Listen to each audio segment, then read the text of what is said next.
mulai dari Sabang sampai Merauke, dari Miangas sampai Pulau Rote. Assalamualaikum warahmatullahi wabarakatuh.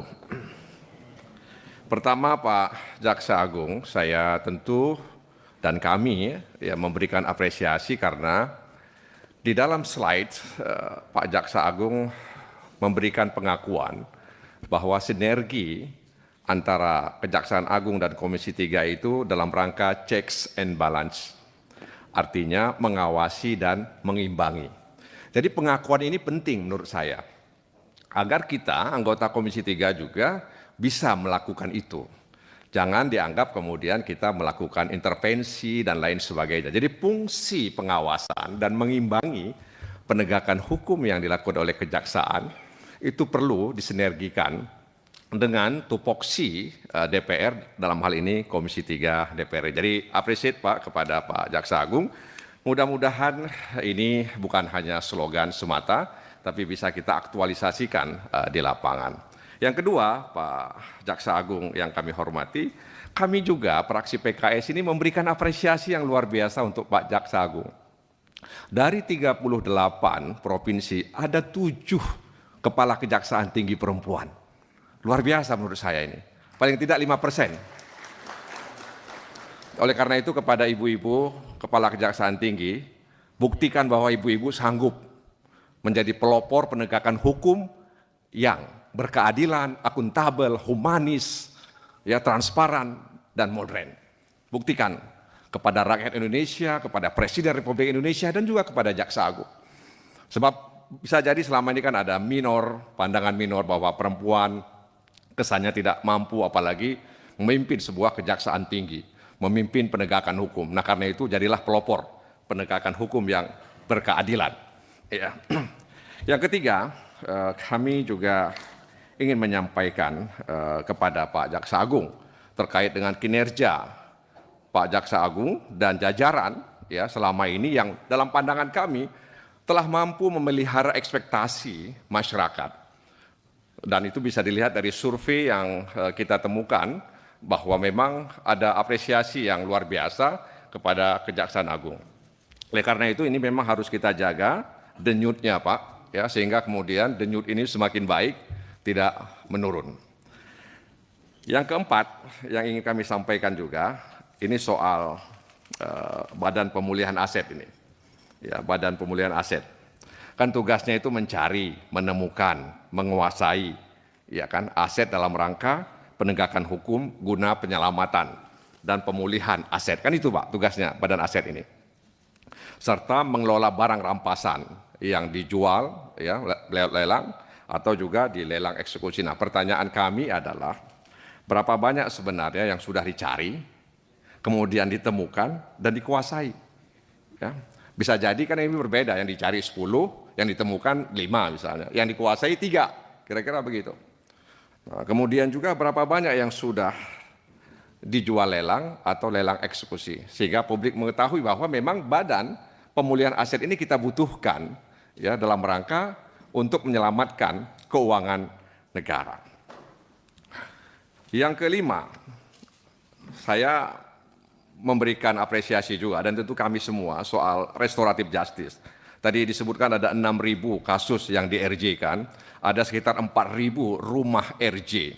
Itu menunjukkan bahwa ada kesungguhan bahwa kita menyadari hukuman di lapas dan di rutan itu hanya menimbulkan masalah baru.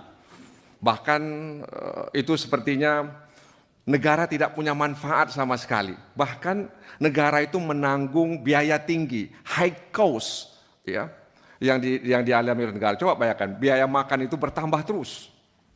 Jadi manfaat yang dimiliki oleh negara, kalau kita bilang di negara lah, jadi menghukum orang di dalam penjara dan dia terisolasi secara fisik dan mental. Bahkan keperdataannya juga mati kan, sambil menunggu ajal dia di sana. Jadi sebenarnya tidak ada manfaatnya itu. Tidak ada manfaatnya mereka di sana kecuali negara itu menanggung biaya yang lebih tinggi. Nah karena itu sekali lagi kepada pimpinan Komisi 3 dan anggota Bapak Ibu Komisi 3, barangkali penting untuk kita pikirkan agar kita mengusulkan RUU Restoratif Justice Selama ini ada peraturan di Kapolri, peraturan di Jaksa Agung, perlu kita naikkan alas hukumnya sehingga kita bisa menghadirkan keadilan restoratif justice di tengah-tengah masyarakat Indonesia. Karena memang sebenarnya kalau kita mau jujur, prakteknya di semua agama ini ada Pak Jaksa Agung. Di ajaran Kristen juga ada, ajaran agama Islam juga ada. Bahkan abad 17 sebelum Masehi di Babilonia ada namanya Code of Hammurabi itu juga bicara soal itu Pak. Jadi sebenarnya Pak Habibur Rahman, ketika kita ingin mengusulkan restoratif justice itu sebenarnya sesuai dengan ajaran agama, dengan kemudian adat, kearifan lokal yang berlaku di Indonesia selama ini, bahkan sebelumnya. Kenapa? Karena saya ingin katakan bahwa akibat legalistiknya dan formalistiknya, ya penegakan hukum yang dilakukan oleh aparat penegak hukum dalam hal ini kejaksaan, yang ada adalah hukuman pidana itu tidak menyelesaikan masalah. Nah karena itu sekali lagi kami dari fraksi PKS mengusulkan kepada pimpinan Komisi 3 ada baiknya dipertimbangkan untuk kita mengusulkan rancangan undang-undang tentang restoratif justice. Kasus di Konawe Selatan misalnya Pak, itu kan mencederai restoratif justice sebenarnya. Lalu ada tuntutan lepas. Sebagian orang mengatakan ini jaksa mau cari selamat, ya, cari selamat karena sudah menjadi perhatian masyarakat.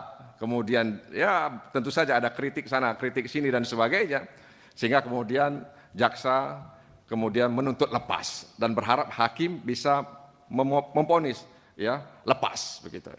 Dan artinya lepas itu kan pasti ada pengakuan bahwa dia melakukan perbuatan itu, tapi dia tidak bisa dipidana karena mungkin dia tidak punya niat jahat untuk melakukan itu, mungkin karena dia ya ingin mendidik, mendisiplinkan siswanya, memberikan efek jera kepada siswanya. Tapi kalaulah sejak awal ini di-RJ-kan dengan berbagai macam cara, meskipun kami menyadari bahwa memang ada upaya-upaya ke situ, tapi memang ini agak sulit dilakukan. Tapi paling tidak dalam pandangan kami Pak Jaksa Agung, Konawe Selatan itu dalam tanda kutip mencederai sedikit ya upaya-upaya restoratif justice yang kita lakukan. Kemudian ini yang selanjutnya ini masalah pidana Pak. Kita sadar bahwa dalam pidana itu ada asas, bahwa bukti dalam pidana itu harus lebih terang dari cahaya. Saya pikir kita tahu semuanya. Kenapa? Karena memang bangunan hukum ini bangunan yang sangat spesifik Pak Jaksa Agung. Tidak semua orang bisa mengakses bangunan hukum ini. Hanya orang-orang tertentu yang bisa mengakses. Oleh karena itu penegakan hukum yang berkeadilan, humanis, akuntabel, transparan, dan modern itu menjadi semacam harapan bagi masyarakat bahwa bangunan yang spesifik ini memang ingin dihadirkan untuk penegakan hukum yang berkeadilan. Nah oleh karena itu dalam kasus yang disampaikan oleh saudara Rahul tadi misalnya, kasus Tom Lembong ya yang menimbulkan banyak pertanyaan di tengah masyarakat bahwa dia bukan hanya satu orang Menteri Perdagangan, ada banyak Menteri Perdagangan yang juga melakukan impor dan tentu saja ya ada pimpinan yang di atas dan itu juga ada rakortas dan lain sebagainya lah, itu yang informasi yang kita dengar. Nah kenapa lalu kemudian dipanggil lalu dijadikan tersangka, ditahan